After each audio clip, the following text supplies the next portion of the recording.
ব্যাপারটা এমন না যে আল্লাহ লিখে রেখেছেন বলে আপনি বেছে নিচ্ছেন।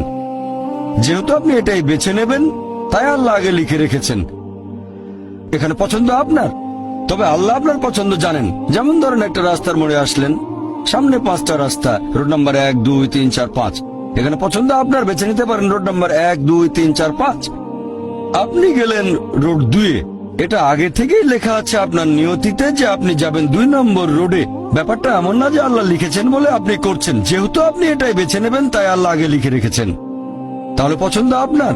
আপনি চাইলে টাকা উপার্জন করতে পারেন ভালো কাজের মাধ্যমে, হালাল উপায়ে, অথবা পারেন চুরি করে হারাম উপায়ে। পছন্দ আপনার।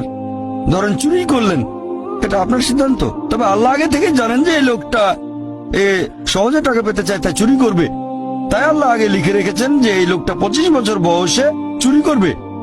এখানে দোষটা কার? দোষ আসলে আপনার। তবে আল্লাহর আছে ইলমে গায়েব, তাই তিনি আগেই লিখে রেখেছেন।